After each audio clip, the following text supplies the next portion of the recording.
Hello, students. Today we will be continuing with our discussion about magnets. Today, our topic of discussion is going to be magnetic field and magnetic field lines. Now, before we discuss about the topic for today, let me quickly recapitulate what we had discussed in our previous class. We had studied all magnets have two poles, north and south. When a bar magnet is suspended freely, after oscillating for a while, its one end points towards the geographical north, so that end is called the north pole or the north seeking pole, while the opposite end points towards the geographical south, and that end is called the south pole or the south seeking pole. Like poles of two magnets repel each other. Unlike poles of two magnets attract each other. Magnetic poles are always found in pairs. If you break a magnet from the middle, it is not possible that on one side there would be only north pole and the other side there will be only south pole. You go on breaking the magnet and still the smallest magnet will have both north pole and south pole. So isolated magnetic poles can never exist. So all these things we had discussed in a lot of detail in our previous class. So now we will study about magnetic field.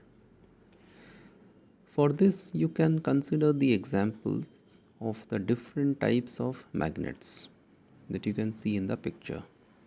You can see a bar magnet, a horseshoe magnet, an electromagnetic field.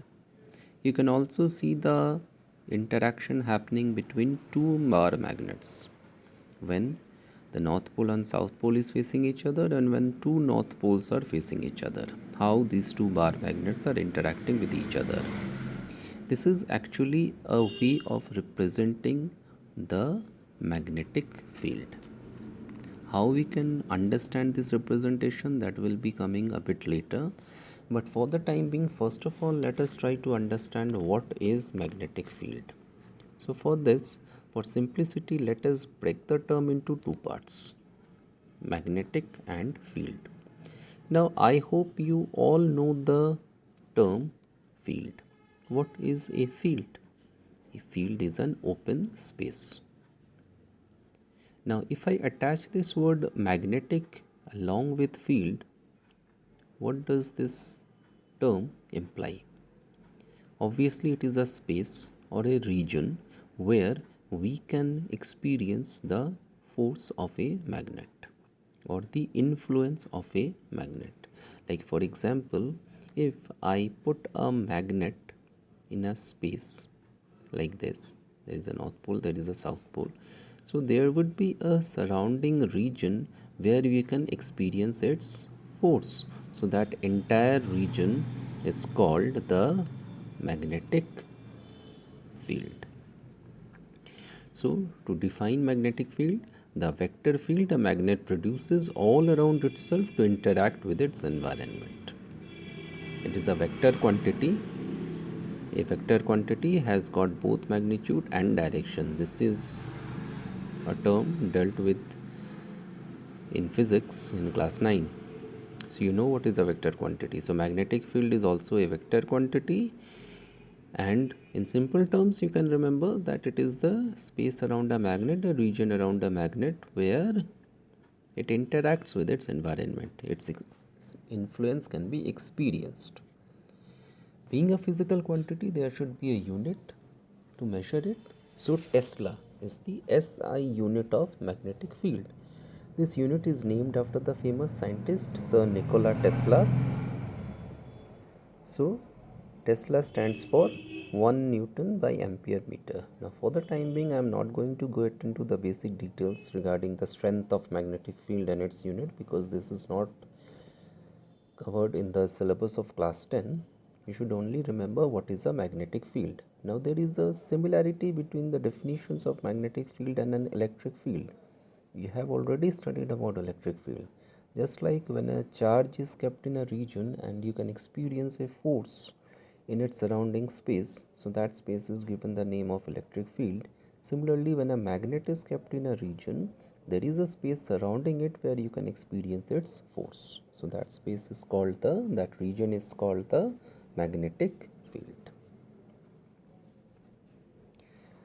You can see in the picture the magnetic field of different magnets, like a ring magnet, a bar magnet, and a horseshoe magnet. Since the shape of these magnets are different, so the magnetic field of this magnet is also depending upon the shape. Now, as I was telling you that the gap, the space between the poles of the magnet, north pole and south pole, is a decisive factor in ensuring the strength of the magnet. Like, what is going to be the strength of the magnet? That is so dependent on the gap between the two poles. So this is quite evident from this picture, isn't it? So we will be studying about the magnetic field of a bar magnet. Magnetic field due to a bar magnet, we will be studying about it using two methods. First of all, a magnetic compass, and second, iron fillings. Iron fillings is nothing but iron dust. So we will be discussing two processes used to understand, or rather study, the magnetic field due to a bar magnet. We will begin with the first one using a magnetic compass, for which we require a bar magnet and obviously a magnetic compass. How a magnetic compass is going to be used for finding the magnetic field of a bar magnet, let us watch it. Now for this, the magnetic compass has to be taken from one pole to the other pole of the bar magnet. Now when the magnetic compass is moving from one end to the other end of the bar magnet, you will find that the pointer keeps on deflecting. Now for the sake of convenience, one end of the pointer is marked with a red mark which points towards the north. So you will find that the north pole is showing deflection and you have to mark those points. After we mark all the points, we have to join them and obtain a pattern that is going to give a diagrammatic representation of the magnetic field due to a bar magnet. Now, how these magnetic compass needs to be placed at different positions, that you can see next. So this is how the magnetic compass has to be placed in different positions.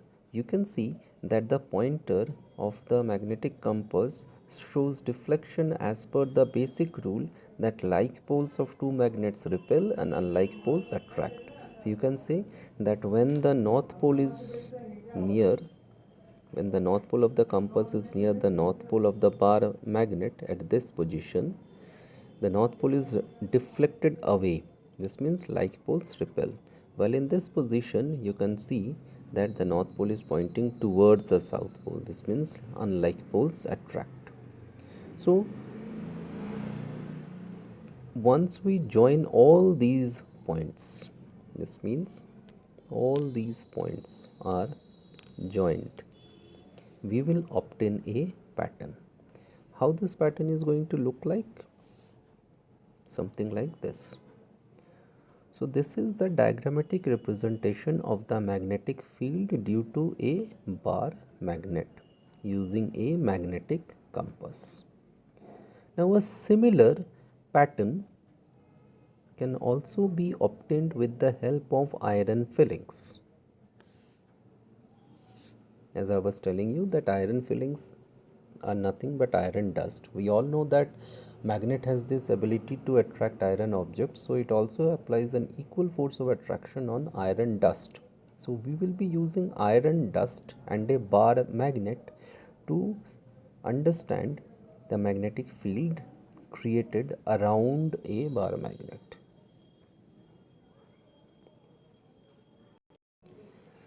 So for this we require a bar magnet. So we know that around a bar magnet there will be a space in which it will be applying some force. So the diagrammatic representation of this magnetic field is something that you can easily find in your textbook, or as I had shown you right now using a magnetic compass we had obtained this pattern. So let us try to obtain a similar pattern using a bar magnet.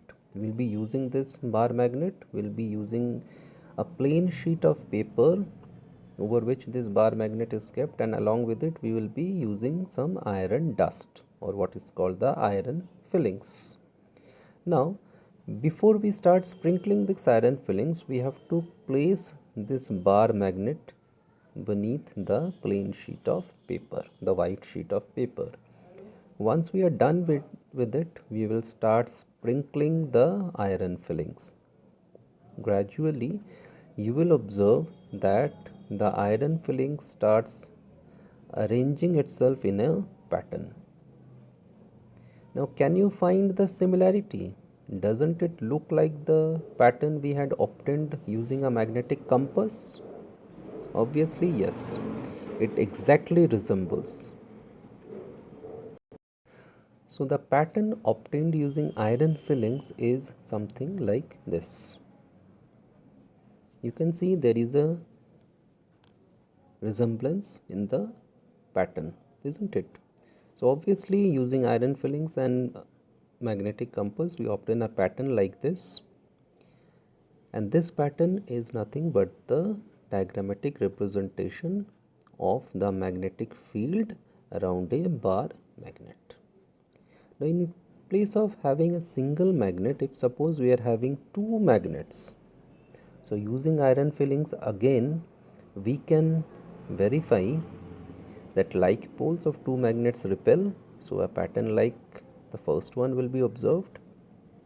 While in the second case, when two unlike poles are brought near each other, we will find unlike poles attract.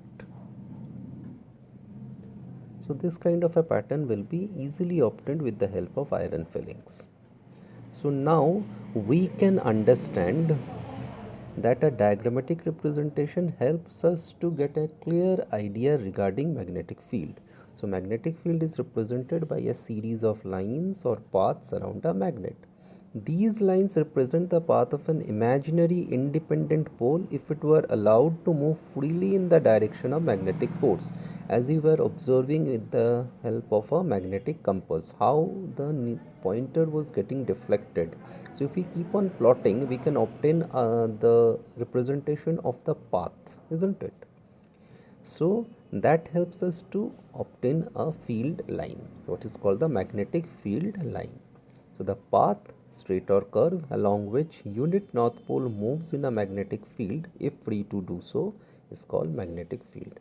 Now in this case, in the definition, we have considered a hypothetical situation where a unit north pole moves in a magnetic field if free to do so. Obviously, for this actually, since we cannot have an isolated north pole, so we make use of a compass where the north pole deflection helps us to figure out how the north pole, if it was free to move only the isolated north pole, that would have moved. So that helps us to plot a pattern and obtain what is called a magnetic field line. So you have already seen the magnetic field lines due to a single bar magnet, how two bar magnets interact with each other, like poles repel and unlike poles attract. So with the help of iron fillings, you have seen those patterns. Let me show you very quickly the diagrammatic representation. So the diagrammatic representation of the magnetic field lines is going to be something like this. Now observe these field lines.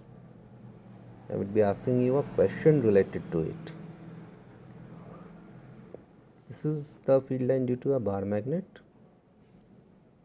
This is Earth's magnetic field. Now this was also something that we had discussed in our previous class, that our Earth is also behaving like a huge magnet, and just like a bar magnet, it has got its magnetic south pole and magnetic north pole, and obviously the field lines can be shown in a manner like this. Again, I would like you to observe the field lines closely. Okay. See, like poles repel and unlike poles attract.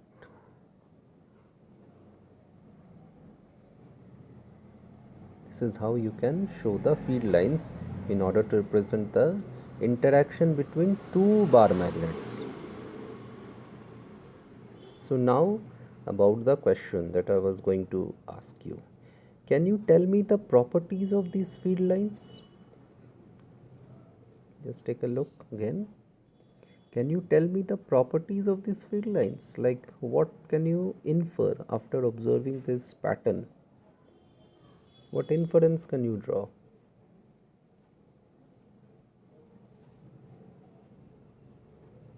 So we can infer that they seek the path of least resistance between opposite magnetic poles. In a single bar magnet, as shown to the right, they attempt to form closed loops from pole to pole, isn't it? Isn't it a continuous curve? You can see that the line begins from North Pole and ends at South Pole. Now you might be wondering, what about the lines shown here? They look like incomplete lines, but it is not so. They are also closed lines. Only a section of the closed lines has been shown in the diagram. Okay. So they form closed loops. They never cross each other. See? They never cross each other. In any of these pictures, can you see ever that the lines are intersecting at a point or crossing each other? They never cross each other. They all have the same strength. Their density decreases when they move from an area of higher permeability to an area of lower permeability. Now, this is something that I would like to explain. You can see that the space between the lines goes on increasing as we move away from the poles, isn't it? Near the North Pole and the South Pole, the density is high. This means the space between the magnetic field lines is less. But as we move away from both the poles, you will find that the space goes on increasing. This is due to the fact that the strength of the magnet goes on decreasing as we move away from the poles. So near the poles the strength is maximum, and as we move away from the poles the strength goes on decreasing. So that's the reason why the density of the field lines also goes on decreasing. Okay. Their density decreases with increasing distance from the poles. So that's exactly what I was saying. They are considered to have direction as if flowing through no actual movement occurs. So they move from one end to the other end, but actually no movement is occurring. It is simply a representation. They flow from the South Pole to the North Pole within a material and North Pole to South Pole in air. Now, inside the magnet, the field lines move from south to north, and outside the magnet, north to south. So in this manner it forms a closed loop. So in air it moves from north to south, and inside the magnet it moves from south to north. So these are the basic properties of magnetic field lines. Now at this point there is one important question that we need to understand. Why two field lines never cross one another? Why two magnetic field lines never intersect each other? The two magnetic field lines can never intersect each other because two tangents can be drawn from that point of intersection, which will give two directions of the field from the same point, which is impossible. So, the two magnetic field lines can never intersect each other. Suppose we consider a situation where the two field lines are intersecting at a point. Even though it is not possible, let us assume that the two field lines are intersecting at a point. Suppose that is the point of intersection shown by P. So at this point, at the point of intersection, we can draw two tangents.